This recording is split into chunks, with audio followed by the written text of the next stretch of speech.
से 20 disqualification petitions, मुझे नहीं लगता इंडिविजुअल डिस्क्वालिफिकेशन पिटिशंस पिछले कई साल में सदन में किसी ने फाइल किया। अगर इनमें थोड़ा भी इंटीग्रिटी है तो अपना पद छोड़ दे। पूरा दिन सुबह 11 बजे से लेकर रात को 11 बजे तक मुझे इंटरोगेट किया गया, 11-12 घंटा। ना आप कभी सुने हैं, ना वो खुद कभी सुना है, ना मैं कभी सुना। अगर आप किसी और पॉलिटिकल पार्टी में शामिल हुए हो, इसका मतलब आप तृणमूल का मेंबरशिप छोड़े हो। लोकसभा के स्पीकर के साथ हमारा बैठक हुआ और एक चिट्ठी हम लोगों ने 14 तारीख को अध्यक्ष जी के पास जमा किया था। उसके आधार पे मुझे 15 तारीख को बुलाया गया था, लेकिन 15 तारीख को मुझे कलकत्ता में एनफोर्समेंट डायरेक्टोरेट ने बुलाया था। पूरा दिन सुबह 11 बजे से लेकर रात को 11 बजे तक मुझे इंटरोगेट किया गया, 11-12 घंटा।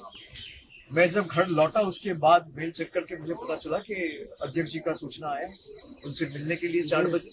उस दिन तो मिल नहीं पाया, लेकिन मैं स्पीकर ऑफिस को कम्युनिकेट किया कि हम लोग जल्द से जल्द उनसे मिलना चाह रहे हैं। उसी के आधार पर 2 दिन पहले हमारे पास एक कम्युनिकेशन पहुंची और आज 5 बजे का समय दिया गया था।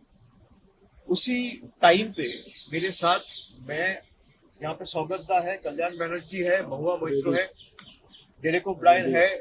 हम 4-5 लोग, डेरेक ओब्रायन राज्यसभा मेंबर है, वो पार्लियामेंट में थे, लेकिन हम 4 लोकसभा के मेंबर्स स्पीकर साहब से मिलने गए। और आज हमारे बैठक के पहले महुआ मोइत्रो आके पार्टी की तरफ से, मैं ये आपको दिखाना चाहता हूँ, आप लोगों ने पिछले 5-7 दिन का जो डेवलपमेंट है वो सब लोगों ने देखा है। तृणमूल कांग्रेस के 20 एमपीज आज से 3-4 दिन पहले स्पीकर साहब से मुलाकात किया है और उन्होंने अपने आपका एक सेपरेट ग्रुप फॉर्म करने का क्लेम किया है। 20 एमपीज का जो मैं मीडिया में देखा हूं या न्यूज पब्लिकेशंस में पढ़ा हूं, उसके हिसाब से 20 लोग जाके मिलके उनके पास ये दावा रखा है कि हमको अलग ग्रुप के हिसाब से ट्रीट किया जाए। फिर मिलने के 2-3 घंटा बाद हमें कहीं से पता चलता है कि उनमें से कई लोग, 2-4 एमपीज ये क्लेम किया है कि वो एक अलग पॉलिटिकल पार्टी ज्वाइन किया है, जिस पॉलिटिकल पार्टी का नाम है national citizens party of India, जिसके बारे में किसी को पता नहीं था। ना आप कभी सुने हैं, ना वो खुद कभी सुना है, ना मैं कभी सुना। हम में जितने लोग आज यहाँ पे मौजूद है, किसी को उस पार्टी के बारे में कुछ पता ही नहीं। और उन्होंने ये क्लेम किया कि हम उस पार्टी के साथ मर्ज हो गए। 4-5 सांसद, मैं जितना उनका बात सुना हूं, उसके हिसाब से हम संविधान के 10th शेड्यूल में जो प्रावधान है, मैं उसी प्रावधान के हिसाब से आज अध्यक्ष जी से मिलने आया था। और वहां पे साफ साफ लिखा हुआ है, जो डिस्क्वालिफिकेशन या ग्राउंड ऑफ डिफेक्शन है, कि आप अगर यहाँ पे 10th शेड्यूल में 2A में आप अगर देखेंगे, साफ लिखा हुआ है कि मैं वॉलंटरीली अगर पार्टी का मेंबरशिप छोड़ता हूं तो that is one of the grounds for my disqualification from the house.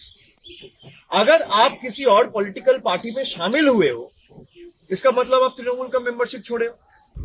भाई एक साथ तो आप नौकरी करता है पत्रकार का, एक साथ 2 हाउस में तो नौकरी नहीं कर सकते, कहीं एक जगह करना पड़ेगा।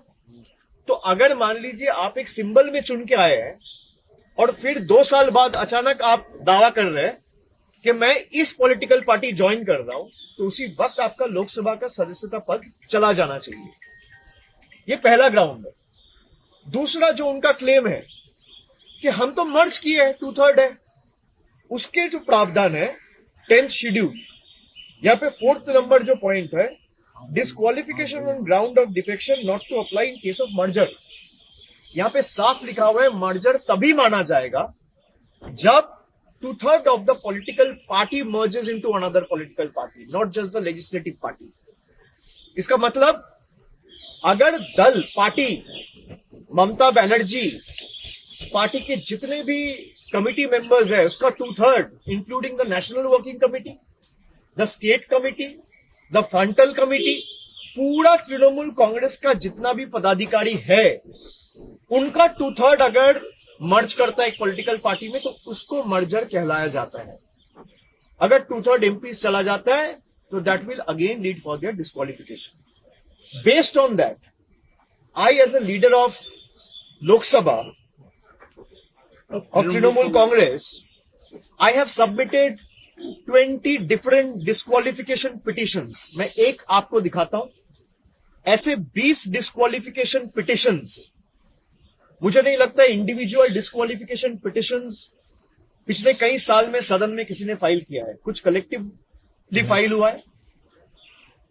20 सांसद के खिलाफ डिस्क्वालिफिकेशन पिटिशंस आज अध्यक्ष जी के पास हम लोग जमा दिया है कि अगर आप सदस्यता पद छोड़ के कहीं और जाते हो, जो आप में से कई लोग मीडिया में बोला है, और ये मर्जर इनवैलिड है, both are enough to disqualify you from your membership in the house.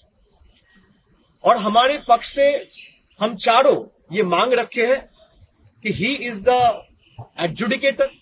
इसका एडजुडिकेशन सारे प्रावधान के हिसाब से जल्द. सुप्रीम कोर्ट का भी एक आदेश है जहां पे 3 महीने के अंदर कोई भी मामला या फैसला लेने के लिए स्पीकर को बोला गया है कि 3 महीने के अंदर या 4 महीने के अंदर वो करना पड़ेगा.